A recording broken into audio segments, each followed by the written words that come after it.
एक बार नारद जी भ्रमण करते हुए सत्यभामा जी के पास पहुंचे हैं और सत्यभामा जी से उन्होंने एक बात कही। बोले सत्यभामा जी, मैं एक आपके लिए उपाय लेकर आया हूं, बोले जिससे भगवान केवल आपके हो जाएंगे। बोले अच्छा, बोले क्या उपाय है? बोले ये उपाय है कि यदि आप मुझको भगवान को दान कर दो तो भगवान केवल आपके हो जाएंगे। सत्यभामा जी ने कहा, भैया हम भगवान को आपको दान करेंगे तो भगवान हमारे कैसे हो जाएंगे? बोले बस सरल सी बात है, आप भगवान को हमें दान कर दो, फिर उनके बदले का सोने की कोई भी वस्तु, उनके बदले में कोई भी वस्तु मुझको दे देना, उनके वजन के बराबर की, और मैं आपको भगवान दे दूंगा, मैं कृष्ण को लौटा दूंगा। जब मैं आपको लौटाऊंगा तो कृष्ण केवल आपके होंगे, क्योंकि मैंने आपको उनको लौटाया है। उनके बदले कुछ भी मुझे दे देना उनके बराबर का।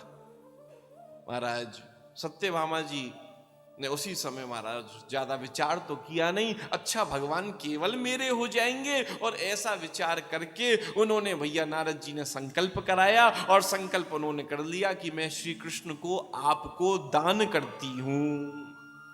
और जैसे ही उन्होंने दान की बात कही, इतने में ही नारद जी ने कहा ये काम बहुत बढ़िया हो गया। इतने में ही सामने से श्री कृष्ण आ रहे थे। अरे कृष्ण आओ, अरे कन्हैया आओ, ये पकड़ो हमारी वीणा को। बड़े दिनों से हमें एक असिस्टेंट की जरूरत थी, कोई मिल ही नहीं रहा था। ये पकड़ो हमारी वीणा को, हम नारायण नारायण कहते चलेंगे, पीछे पीछे वीणा बनाते चलना। बोले क्यों? बोले आप दान कर दिए गए हो, हम आपको हमें दान कर दिया है। अच्छा किसने? बोले इन्होंने। सत्यभामा जी सामने खड़े, हमारा नारद जी नारायण नारायण करते चल रहे और भैया कन्हैया पीछे बीड़ा बजाते चल रहे।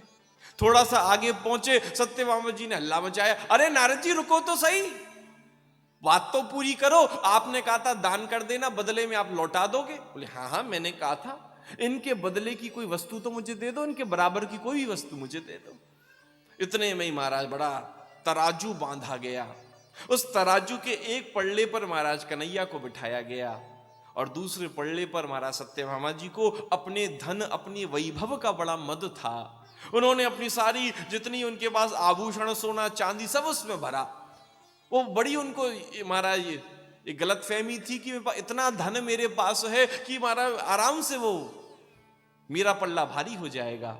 उन्होंने सब भर दिया जो कुछ उनके पास था, लेकिन भैया तराजू बिल्कुल वैसा का वैसा ही रहा। कन्हैया नीचे के नीचे हैं, बाकी दूसरा पल्ला ऊपर का ऊपर है।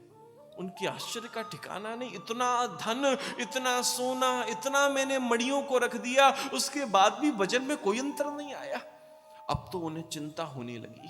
फिर और अपने महलों में और जो छुपाकर इधर उधर रखा हुआ था सब ले आई, लेकिन पल्ले पर कोई फर्क नहीं पड़ा।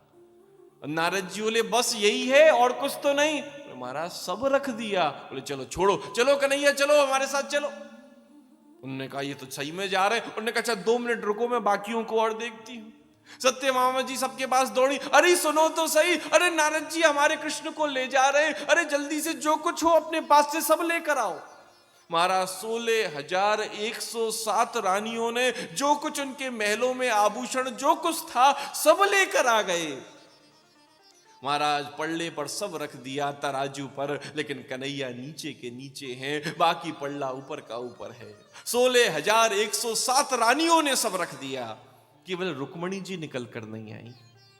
सत्यभामा जी दौड़ी रुक्मणी जी के पास, अरे रुक्मणी क्या कृष्ण केवल मेरे हैं, क्या तुम्हारे नहीं है? तुम्हें उनकी चिंता नहीं है? वो नारद जी लिए जा रहे हैं, तुम अपने पास से कुछ दे नहीं सकती? रुक्मणी जी मुस्कुरा कर कहती हैं, ये बात दान करने से पहले सोचनी चाहिए थी कि हमारे हैं कि सबके हैं। जब तो दान कर दिया कि भैया केवल मेरे हो जाए, और अब कह रही हो चलो कोई बात नहीं मैं आती हूं। महाराज देखते देखते रुक्मणी जी पधारी हैं, और जब उन्होंने उस दृश्य को देखा कि तराजू पे एक तरफ कन्हैया बैठे हैं, दूसरी तरफ इतना सोना चांदी हीरा मोती मारा भरा हुआ है, रुक्मणी जी की आंखों में आंसू आ गए। रुक्मणी जी कौन है? बोले रुक्मणी जी लक्ष्मी स्वरूपा हैं, वो अपनी कीमत को जानती हैं। उसी समय उनके आंसू आ गए। अरे क्या करते हो? अरे भगवान को क्या रुपया पैसा सोना चांदी से कोई तोला जा सकता है? अरे इनका अपमान क्यों करते हो? अरे हटाओ इन सब चीजों को।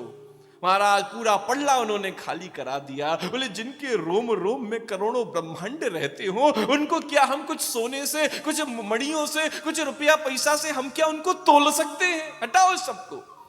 रुक्मणी जी ने सब कुछ हटवा दिया। महाराज केवल उन्होंने एक तुलसी का पत्र लिया है, तुलसी के पत्ते को लेकर उसमें भगवान का नाम लिखा है, और महाराज लिखकर जैसे ही दूसरे पल्ले के ऊपर उन्होंने रखा, जोर का झटका हुआ, वो कृष्ण नाम नीचे हो गया और भगवान ऊपर चले गए। सबके आश्चर्य की ठिकाना ना रहा, ये क्या लीला हो गई।